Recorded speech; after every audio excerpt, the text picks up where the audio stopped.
Ya. Nama produknya itu kita pakai nama ibu, nama almarhum ibu, kayak Serispa. Serispanya itu ada sabun. Di sini kita produksi sabun juga. Terus Seri Kopi, itu kan ada kafe di sana. Ya ada kopi, kita olah kopi di sini. Terus ada Seri Healthy, kayak minuman-minuman herbal gitu, kayak VCO, minyak kelapa, kunyit instan. Banyak dulu semasa beliau itu banyak produk yang dihasilkan. Tapi setelah beliau pulang lah gitu kan, maksudnya saya nggak bisa ini, saya nggak bisa produksi, bapak dia nggak bisa. Apa nih? Kayu putih. Ya. Nah itu yang essential oil dari minyak kayu putih, dari serai, ya bisa apa namanya, bisa menghasilkan minyak gitu. Ada tanaman kayak gini kan, minyak ini. Nah, tanya bapak nanti, soalnya bapak itu ahli budidaya. Min. Nah terus namanya ada Kulin Min, banyak jenisnya. Baunya nih. Iya, tergantung. Beda Ada daunnya. yang untuk beverage, ada yang untuk makanan, ada yang untuk apa namanya itu, kayak infuser gitu. Ini untuk Ini biasa baunya untuk minuman ini. tetap Biasa soda. Oh, ada tamu bikin kan kayak infus welcome water. drink, bikin dari ini dah. Keren. Langsung dicelupin itu. Terus Yang Markisa. dari mana ambil iya, kemarin saya tahu dia udah sebesar ini, saya kira dia udah mati. Waktu itu sih iseng-iseng ngebibitin, bisa nggak ya tumbuh? Menurut saya nggak bisa tumbuh, soalnya kan dataran kita berbeda. Telang. Bunga telang. Saya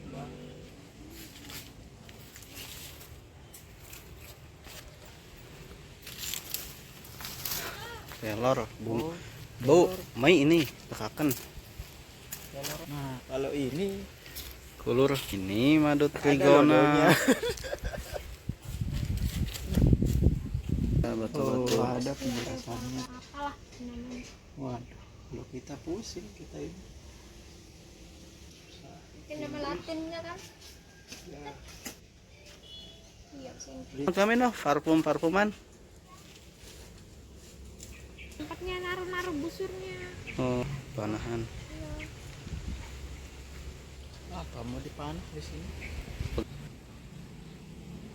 Tuh coba jelasan dulu. Itu ya, ini pemahaman saya sih. Kalau ada yang dibingungkan sama Bapak nanti yang luruskan kalau ada ini. Pokoknya permakultur itu kayak nanam berbagai jenis tanaman. Beda sama yang monokultur kan, kalau di sawah kan kalau padi aja tembakan. Ya. Itu aja itu monokultur.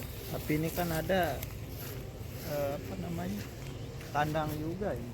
Iya, ulat. Siklusnya itu dia berbentuk lingkaran. Dimana kan kambing kita dapat dari sini.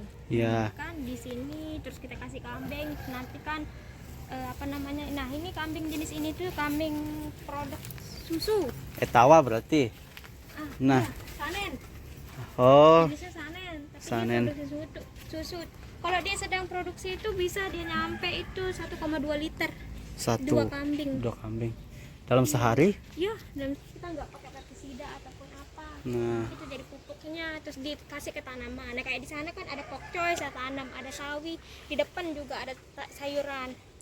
simbiosis jenis-jenis mutualisme sayuran. lah berarti. Iya gitu. Terus kan, nah jadinya kan bisa dari kebun ini bisa menghasilkan produk organik. Kayak gimana trennya produk organik saat ini? Maksudnya kan pasar dunia itu lebih kayak mengincar produk organik yang non pestisida atau yang emisi kayak gitu loh. Imut tuana. Oh iya di sana itu. Boleh. Itu tempat kita produksi minyak. Mbeh. Minyak dong. Berbagai jenis tanaman dan minyaknya enggak. Bukannya Patah. ini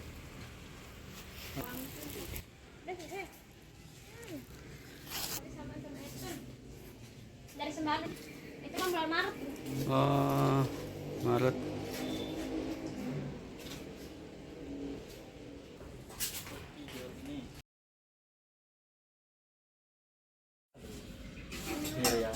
Kitabnya Kirain di para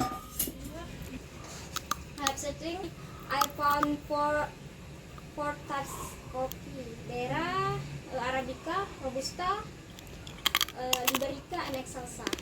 But Liberica almost almost punah. Only 1% in this world. So Liberica. where we can find it? 1 years. Seldom we find it, right? Saya pernah nemuin dia itu satu pohonnya di Karangsideman waktu itu, Liberica. Liberica. Ya, ada satu pohon Liberica di Karangsideman. Ngombe gede pohonnya. Waktu itu bapak yang ngasih tahu ini tuh jenis Liberica. Ternyata memang dari struktur pohon beda dia. Oh. Daunnya beda, batangnya beda gitu. Liberica ini aslinya tumbuh di Nah, Liberica itu under robusta. Oh. Datarannya itu under robusta. Kan Di bawah robusta robusta. itu apa ya? 40 maybe 40 until 800 gitu. ya. Itu yang robusta. Kalau yang arabica kan di atas 1000 1000. mdpl. Nah, Berarti perbedaan jenis-jenis kopi ini bisa kita tahu dari Nah, dari ketinggian tempat ketinggian. tumbuh. nah. Walaupun sih di Sajang itu kan ada juga arabica tumbuh, tapi nggak sebanyak yang ada di Sembadu. Di Ternes itu kepahitan, SBT itu keasaman. Kayak gitu. Soalnya arabica itu dia lebih dominan mengandung asam klorogenat itu. Nah, asam klorogenat itu bisa dipengaruhi oleh tingkat tanah, kesuburan tanah dan sebagainya, ketinggian juga mempengaruhi. Oleh karena itu kenapa arabica dia bisa tumbuh di 1000 mdpl. Namun samping itu ada pengaruh lain sih. Dia pengaruhnya itu karena ada suatu penyakit kopi. Penyakit itu namanya Hemilia pesatrik atau penyakit kara daun. Itu penyakit itu menyerang kopi yang di bawah 1000. Dia itu biasanya menyerang arabica. Jadinya kalau arabica ditanam di bawah 1000 mdpl atau di 800 tempat robusta gitu kan, dia bakal terserang penyakit itu. Sebab itu dia nggak dominan tumbuh di sana. Nggak ngerti saya ilmiahnya kenapa, mungkin kalau di atas 1000 mungkin dia terlalu dingin atau gimana. Kayaknya punyanya Nizam ini penelitian di mana ini tuh metodenya itu ada penggunaan suhu penyangrean 190 dan 200. Makanya ini tuh ada dark dan ada medium to dark. Itu level sangrenya. Bayar itu mungkin sekitar Jadi kita 2.500 sedang membuat kopi. satu kWh. Berarti Ini 1 kopi. jam saya bayar 2.500 Mas. Ini kopi. 2.500 kali pengering 24 Kocak. jam kan sekitar 100.000 nanti kena uang itu Mas. Sementara 9 produk gram. yang kita keringkan Tubruk saja. Please enjoy guys. Kafeinasi nah. Soalnya saya nggak berfokus di itu ya kemarin. Dekafeinasi. Iya. Lalu secara ini itu ndek bau kopi ini meningkatkan asam lambung. Nah itu makanya bagi orang yang sensitif gitu benar katanya. Oh,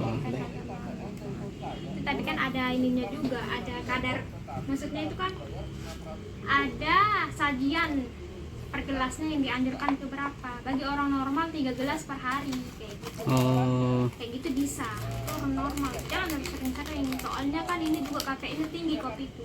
yang lebih tinggi kafeinnya no robusta tuh, oh robusta. Robusta, Tapi kalau keasaman arabica. arabica. Nah, ya yang berpengaruh untuk lambung nih Arabica. arabica berarti ya. Kadang tapi robusta juga berpengaruh gitu. Karena namanya juga tingkat penyakit orang kan ini beda-beda. Beda-beda. Ini ya untuk syarat Untuk syarat wisuda. ya. Syarat ujian sih sebenarnya. Ya ujian Syaratnya itu 400. kopi arabica guys. 400. Nah, saya lanjutinnya yang sejarah itu. Ya. Terus ini sejarah penemuan kopi yang dijadikan sebagai minuman sih. Nah, itu ada kambingnya itu ini dia makan buah kopi, dia tuh kayak buah apa sih ini kayak cherry bulat-bulat gitu. Terus ternyata kambingnya itu kayak hyperaktif gitu. Dia tuh bertenaga dan sebagainya itu kambing. Dan setelah ketika makan buah kopi itu mungkin terlalu banyak atau gimana, pokoknya kan ada kafeinnya yang di sana yang terkandung kan. Iya, ya. Makanya dia kayak kelainan kopinya itu kenapa dia hyperaktif kayak gini, kayak minuman. Terus dulu kopi ini di Ethiopia sih dia pertama kalinya, terus dibawa oleh saudagar Arab, maksudnya itu di keliling gimana gitu. Cuman saya nggak terlalu hafal yang sejarahnya, ini sejarah kopi itu gitu. Tapi dulu tuh di Indonesia kenapa ada kopi itu dibawa oleh VOC.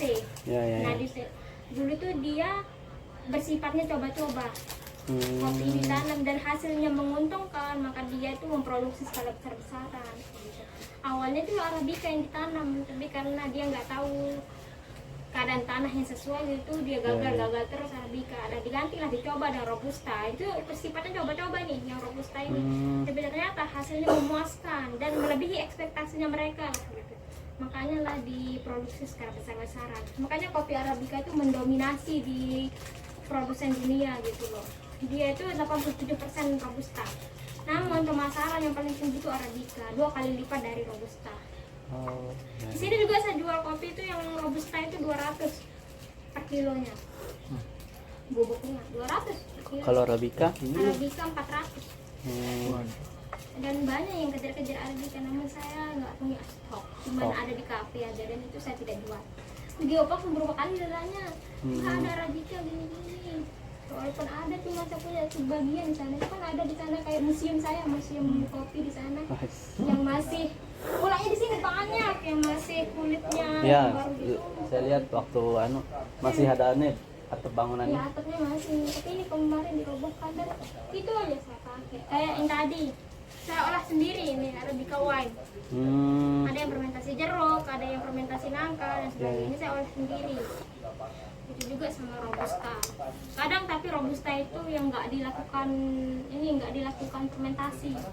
Soalnya dia itu Robusta itu rasanya natural. Mau diolah sedemikian rupa rasanya tetap ujung-ujungnya tetap pahit lah. rasanya tetap gitu. Soalnya itu sedangkan kita lakukan treatment itu kan memakan biaya dan memakan waktu juga. Sama kayak Arabica, fermentasi yang wine. Yang wine itu kena supaya rasa wine-nya timbul maksimal itu butuh berbulan-bulan dia difermentasi atau 3 bulanan gitu. Kalau ini enggak sampai, ini kan sekitar 45 hari gitu. Sampai berbulan-bulan, makanya ini aromanya aja yang kental. Sino aja nah, yang etalase no. Ya ada beberapa di sana. Fermentasi ada no. Itu tapi kemarin Robusta. Ini yang Robusta saya coba fermentasi gitu. Saya coba olah dia. Tapi ternyata enak juga dia. Tapi ya gitu nggak se-fruity. Sedangkan Arabica itu dia memiliki rasa fruity katanya di jurnal yang banyak saya cari itu, katanya Arabica lebih fruity, makanya lebih sebuah dia rasanya tuh lebih kayak rasa dah kita anggap dia kopinya sensitif pak, seperti wanita. kadar abu, kadar kafein, kadar yang lain. Kadar abu itu maksudnya? Kadar abu itu mineral yang terkandung mineral yang terkandung dalam kopi setelah pengabuan. Maksudnya pengabuan ini yang Pengabuannya itu dia dibakar dalam tanur 500 derajat Celcius. Kayak gitu kan nanti nanti itu kan ada abunya yang tersisa dari kopi itu. Nah kayak gitu. Nah abunya itu saya timbang. Kalau abunya tinggi kayak gitu, berarti dia tuh ada batasan-batasan sesuai standar SNI gitu. Batasan abunya itu kalau nggak salah 5%. Sementara kemarin itu ada data saya yang sampai 7%. Itu saya anggap sebagai outlier sih. Kayak ada kesalahan mungkin saat saya penelitian atau apa. Tapi dari banyak jurnal saya temuin juga katanya kandungan abu yang terkandung dalam kopi yang tinggi itu yang melebihi dari standar SNI itu katanya juga ada ini. Ada positif negatifnya lah. Kalau positifnya berarti mineral yang terkandung itu bagus atau dia bersifat subur tanahnya. Kedua negatifnya itu ada bahan tercemar di sana. Kayak gitu kalau dia terlalu tinggi gitu. Tapi kemungkinan yang disedau mineralnya tinggi atau tercemar? Belum ada kesimpulan. Itu sempat saya disuruh ulang, bayangin aja. Saya disuruh ulang penelitian selama itu. Gila kayak itu. Tapi saya anggap udah mau gimana pun caranya nggak mau saya. Jadi sampai sekarang belum saya temuin itu. Apakah dia itu bersifat baik atau bersifat buruk kan? Tapi saya ambil di pembahasan saya jelas lah kita ambil yang baiknya kayak gitu. Saya ambil penelitian penelitian sebelumnya yang mengatakan kalau dia itu bersifat baik. Ya karena lebih realistis mungkin. Iya. Baik karena kan kondisi lingkungannya masih Iya. cukup alami. Ya benar, subur terus Iya. gitu. Juga antioksidannya tinggi di sana itu kopinya. Terus tapi kafeinnya rendah dia. Nah, si mempengaruhi rendah tinggi kafein dalam kopi itu apa kira-kira? Nah, ya dari itu sih bisa struktur tanah, kan nutrisi tanah, kayak gitu kan ketinggian, kayak gitu bisa mempengaruhi. Karena ini kopi tuh pada garis besarnya dua pengolahan dia, yang dry sama yang basah, yang kering dan yang Iya, basah. iya. Terus yang kering itu ya itu natural namanya. Biasa tuh di robusta di natural. Ya, jemur kering ala petani lokal. Iya, petani lokal. Sementara kalau yang basah itu di sana itu ada 3 jenisnya. Ada pokoknya ada kayak pembagian gitu, 3 di 3 juga ada pembagian lagi. Iya. Intinya kalau semua yang dalam basah itu ada fermentasi, ada semi wash, ada full wash, ada white, ada wine, ada honey kayak gitu. Ada honey proses kan, ada wine proses, ada white proses. No, no, beda Anda itu. Run, bray. Lanjut. Semua proses wahan udah coba ada lah kan. Iya. Tapi oh ya honey juga pernah. Tapi kan waktu itu bukan saya sepenuhnya nyoba kan. Ada teman-teman yang lain. Saya waktu itu kalau nggak salah itu coba yang wine deh. Enggak yang proses yang lain. Intinya ada segitu banyaknya. Kalau dicari di Google juga bakal muncul. Dan ada perbedaan-perbedaan. Terus hari-harinya juga beda. Penggunaan airnya beda. Itu aja sih perbedaan. Waktunya, penggunaan air dan hasilnya juga beda.